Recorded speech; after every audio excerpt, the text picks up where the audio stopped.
5 into 10 power 4 அப்ப a power m into a power n formula என்ன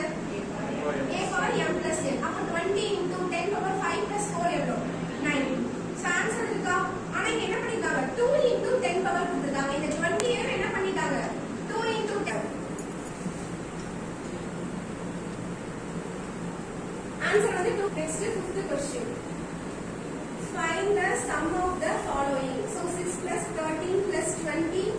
plus etc up to 97 first இது வந்து பிளஸ்ல கொடுத்திருக்காங்களா இது AP ஆ GP ஆ கண்டுபிடிங்க AP அப்படினா டிஃபரன்ஸ் வந்து சேமா இருக்குமா GP ன்றது ரேஷியோ விகிதம் வந்து சேமா இருக்கும் இதுல பாத்தீங்கன்னா என்ன